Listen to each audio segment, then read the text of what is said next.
सब कोई शिव जी के पास आया और माँ पार्वती मिली पहले। तो माँ पार्वती को सब देवता मिलकर बोले कि हे माता, आप शिव जी को बोलिए जे ये हला हला इसको पी जाए। तो शिव जी बोले कि हे महादेव, आप इन हलाल इसको पी जाइए। तो उसी जगह में देवऋषि नारद थे। बोले पार्वती आप कैसी हो जो अपने पति को कहती हैं कि विष पी जाइए, आप कैसी पत्नी हो? एक बात बताइए बाबा, आपको कोई जहर दे कि आप जहर लीजिए, आप अपनी पत्नी को पिला देना, आप पिलाएंगे? बोलिए ना बाबा, कभी आप अपनी पत्नी को पिलाएंगे? नहीं पिलाएंगे। अगर आप कोई जहर दे दे कि आप जहर ले लीजिए, पति को पिला दो, क्या आप पिलाएंगे? बोलो माता, नहीं पिलाएंगे।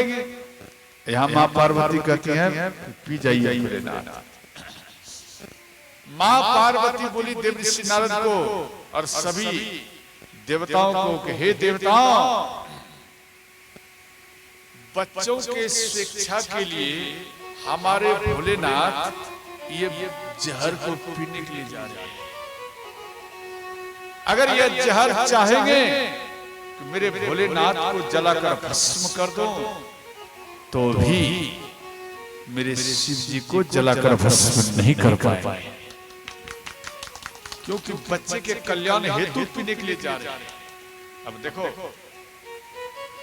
आप भी जहर पीती हैं, ऐसी बात नहीं। आप भी आज के समय में वृद्ध माता वृद्ध पिता जहर पीते हैं, या माँ पार्वती कहती हैं हर माँ पिता जहर पीते हैं। और वो जहर कैसे? देखो, उसी जहर का दूसरा रूप है। जब आप वृद्ध हैं, आप कोई इनकम नहीं दे पाती हैं, तो देखना पोतों से गालियां, पोता से गालियां, पोती से गालियां, बेटा से गालियां, विभिन्न प्रकार का डांट, ये सब माता पिता को सुनना पड़ता है। ये इसी को कहा जाता है जहर। इसको माँ हृदय में रखती है, पिता हृदय में बिठा कर रखते हैं, फिर भी बच्चे को छोड़कर नहीं जाता। ये हुआ जहर। उसी प्रकार से शिव जी बच्चों के कल्याण हेतु आप इनको पी जाइए। शिव जी राम राम करते हुए हल हल इसको अपना मुख में डाले। तो अंदर जब जाने लगे तो इनको याद आए, नहीं मेरे हृदय में तो राम है, तो कंठ को दबाए, तो हल हल इसके पावर से कंठ नीला पड़ गया। तो इनके गले में लहर उत्पन्न हुआ, व्याकुल होकर पृथ्वी में ये पलटी करने लगे, उलट पुलट करने लगे, लहर से व्याकुल हो गए शिव जी।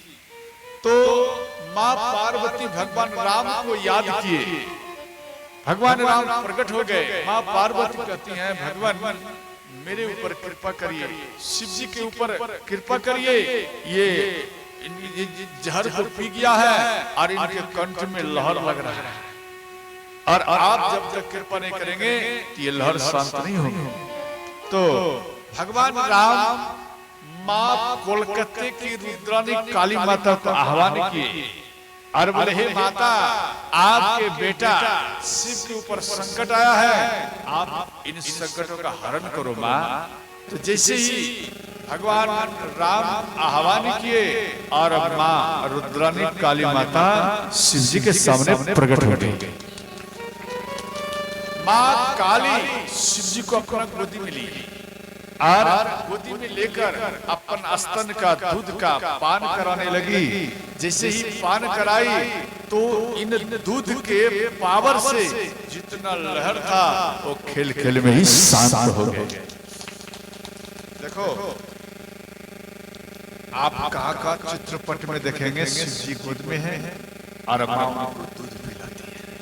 आप चित्रपट में देखना रुद्रानी काली माता और वो शिव जी की माँ है, और उसी के नाम पर कोलकाता नाम पर है, समझ गए।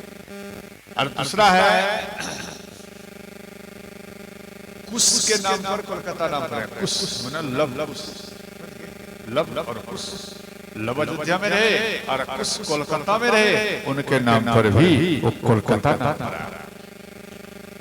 और लहर शांत हुए। इसीलिए ध्यान देना, शिव और राम में कोई व्यक्ति अगर छोटा बड़ा समझे तो उनको दोष लगता है। कभी भी छोटा बड़ा नहीं समझना चाहिए। गोस्वामी जी यहाँ पर लिखे हैं, सीता राम गुण ग्राम पुण्यरण्य विहारी, सीता राम गुण ग्राम पुण्यरण्य विहारी। यहाँ दिया गया सीताराम गुण ग्राम पुण्यरण्य विहारी। देखो, श्री वाल्मीकि बाबा एक रामायण लिखे और एक रामायण हनुमान जी लिखे। तो हनुमान जी अपना लिखे हुए रामायण वाल्मीकि बाबा के पास में आकर बोले कि हम रामायण लिखा। तो वाल्मीकि बाबा बोले हनुमान जी हम भी रामायण को लिखा। तो हनुमान जी वाल्मीकि रामायण को लेकर हनुमान जी पाठ किए थे। हनुमान जी खुश हो गए। तो जैसे ही खुश हो गए तो इसी जगह में ध्यान देना, फिर वाल्मीकि बाबा हनुमान जी के लिखे हुए ग्रंथ को पाठ करने लगे। तो वाल्मीकि बाबा के मुख में काला पड़ गए, उदास हो गए। तो हनुमान जी मन में सोचे, एक ग्रंथ को रखने से लाभ नहीं है। जिस ग्रंथ को पाठ करने से व्यक्ति का मन काला पड़ जाए, इसे रखना नहीं चाहिए। हनुमान जी अपना लिखा हुआ ग्रंथ को जल में प्रवाहित कर। तो वाल्मीकि बाबा नाराज हो गए, बोले आप जो लिखे ये बहुत ही सुंदर थे, आप इनको जल में क्यों दिया? हनुमान जी बोले देखो, जिस रामायण को पाठ करने से व्यक्ति का मन काला पड़ जाए, उदास हो जाए, ऐसे ग्रंथ को रखना नहीं चाहिए, इसलिए जल में दे दिया। तो वाल्मीकि बाबा बोले नहीं नहीं, ये बात नहीं थी। आप इतना सुंदर रामायण लिखे हैं कि ये व्यक्ति, सरल व्यक्ति भी इनको अपना हृदय में बैठा ले।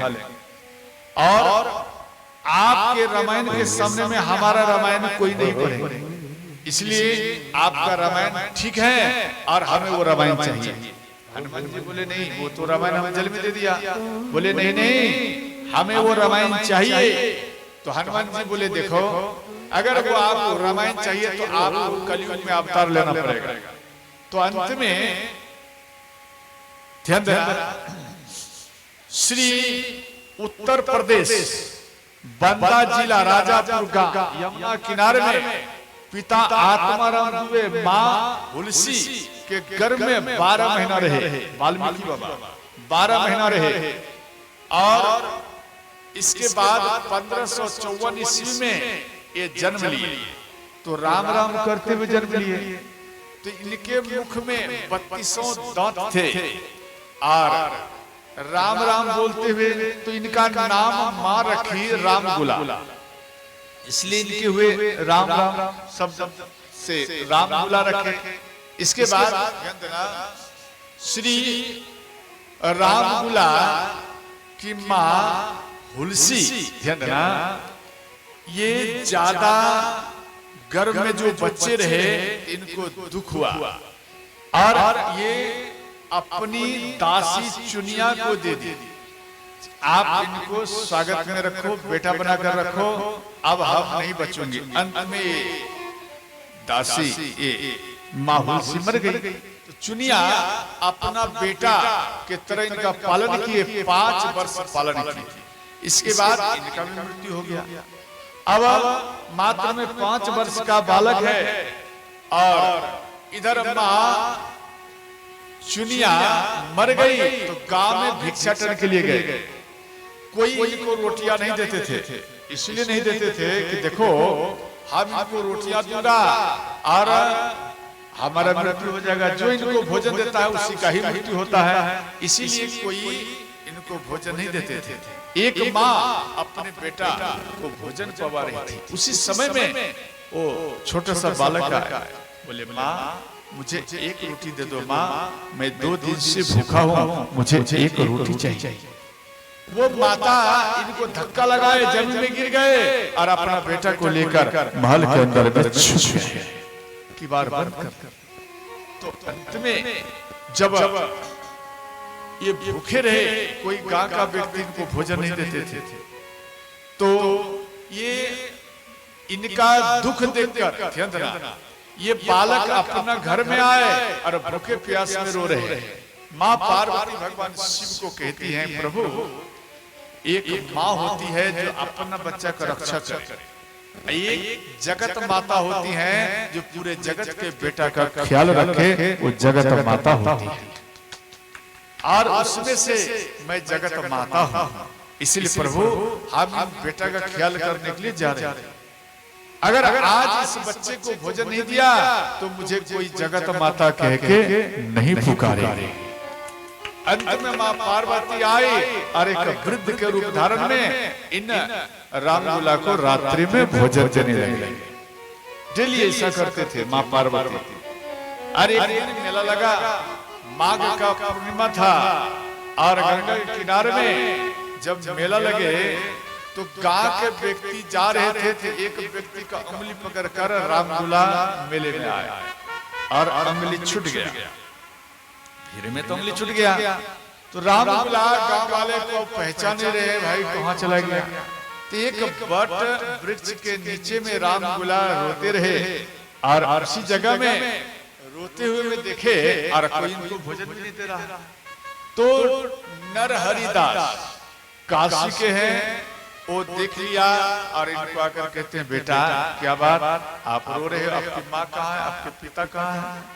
तो रामलला बोले, बाबा ना हमारे बेटा है, ना हमारी माँ है, ना हमारे पिता है, हमारे इस संसार में कोई नहीं है, अकेला मैं हूँ और भूखे प्यासे हूँ और कोई भी मुझे भोजन नहीं दे रहा।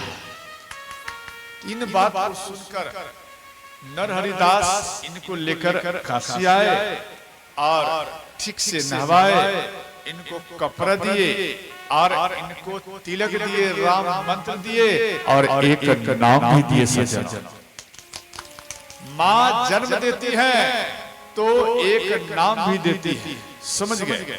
और माँ का दिया हुआ नाम आत्मा रूपी होता है और जब गुरु के शरण में आप जाएंगे तो आपको एक वो भी नाम देंगे। जब आपको माला देंगे, तिलक देंगे तो गुरु महाराज भी आपको एक नाम देंगे और वह नाम आपके कवच बन जाते हैं।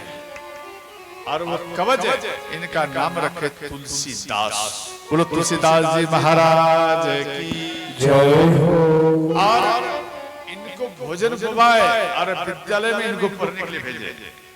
तो ये पढ़ने में ज्यादा तीव्र था, तेज था। तो रामलला के तेजपन को देख करके नरहरिदास इनको संस्कृत का अध्ययन कराया और 15 वर्ष तक ये पढ़ाई किए और पूर्ण तरीका से पाठ कर ज्ञान प्राप्त कर और गुरु के चरण में आकर प्रणाम किए। इसके बाद महाराज बोले, रामलला तुलसीदास आप वैराग्य धारण करोगे या गृहस्थ धारण करोगे? बोले नहीं, इन सभी में कौन श्रेष्ठ है? बोले गृहस्थ धर्म सबसे श्रेष्ठ कहलाता है, गृहस्थ धर्म। तो बोले हम गृहस्थ धर्म को अपनाऊंगा। तो बोले आपको घर जाना पड़ेगा। तो अंत में घर आए और घर में गांव वाले इनको पहचान लिए। जैसे आपके बेटा मानो दिल्ली में रहता और बचपन से दिल्ली में रह रहा है और फिर युवक हो गए, जवान हो गए, आपके घर में आते हैं गांव में, तो आप नया व्यक्ति को देखकर उनको फेस को मिलाते हो। हमारे गांव वाले में किसमें मिल रहा है? फेस को मिलाओगे। जब आपका फेस मिल जाएगा तो उसी फेस से आप दिमाग लगाओगे, नहीं ये फलाना व्यक्ति का ही बेटा है। तो अंत में गांव वाले विवाह कराए। भरद्वाज ब्राह्मण की बेटी थी और इनको विवाह कराया। तो एक दिन इधर तुलसीदास भिक्षा करने गए और इनकी पत्नी रत्नावली को इनके भाई लेकर चले गए।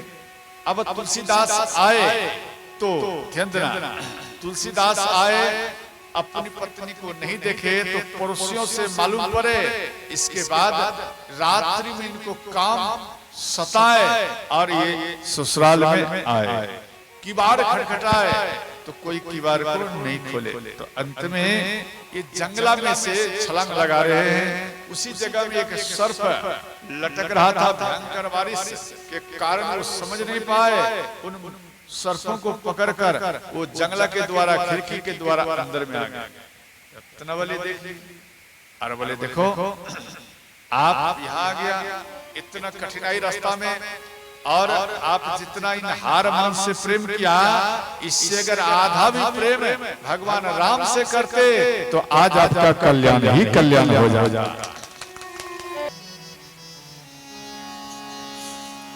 हरि नाम स्मर सुख धाम, हरि नाम स्मर सुख धाम, जगत में जीवन दो दिन का, जगत में जीवन दो दिन का, स्मर सुख धाम, हरि नाम स्मर सुख धाम,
जगत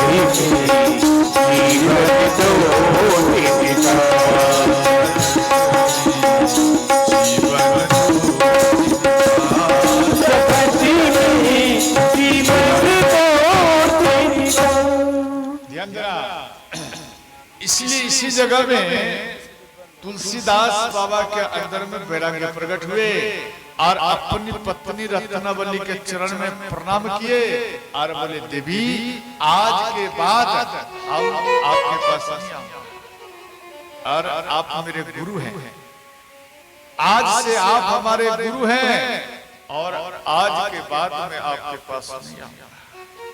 तो तुलसीदास चरण में प्रणाम किया और इसके बाद काशी में आए।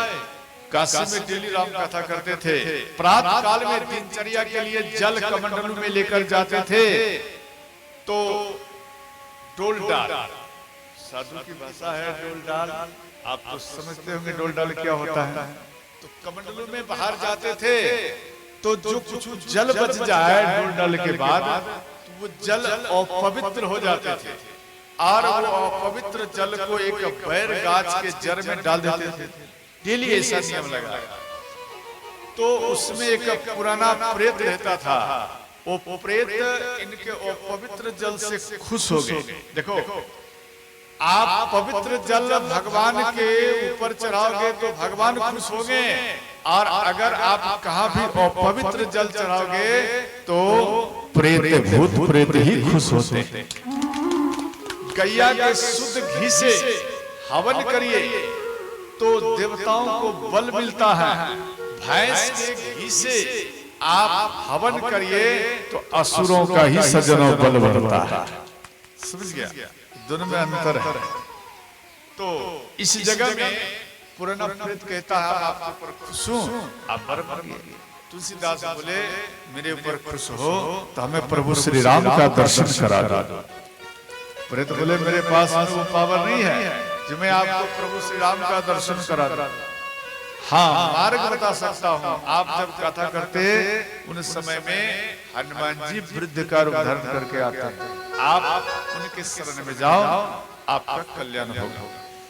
तो तुलसीदास कथा कर रहे हैं। जैसे ही कथा करके नीचे उतरे, ध्यान देना, तो वृद्ध व्यक्ति बैठे हुए थे डंडा के सहारे में और वो उठकर जाने लगे। तुलसीदास उनका पीछा किया और जैसे ही गांव से बाहर में हुए और देख लिया तो उनके चरण को पकड़ लिया और चरण को पकड़ कर कहता है कि आज मेरे ऊपर कृपा करो। तो वृद्ध व्यक्ति कहता है छोरू छोरू मोहे मत छुए, आप मत छुओ, मेरे चरण को छोड़ो। तुलसीदास बोले या तो आज हमें तार दो या तो आप अपने चरण से मुझे मार दो, लेकिन चरण नहीं छोड़ूंगा। तुलसीदास समझ गए, हनुमान जी समझ गए, अपना रूप में आए और तुलसीदास को दर्शन दिए। बोलो हनुमंतलाल जी महाराज की जय हो। प्रकट हुए और अंत में ये दर्शन किए, राम का दर्शन की लालसा प्रकट किए। बोले आप चित्रकूट में आइए। तो तुलसीदास चित्रकूट आए। तो चित्रकूट में चारों भाई घोड़े में सवार होकर आ रहे थे। ये शिकारी समझकर उनका दर्शन नहीं किया। तो हनुमान जी बोले आप दर्शन किया? बोले हम तो नहीं किया। बोले वो जो घोड़े पर जा रहे थे चारों भाई वो राम थे। तो तुलसीदास हाथ जोड़कर हनुमान जी को बोले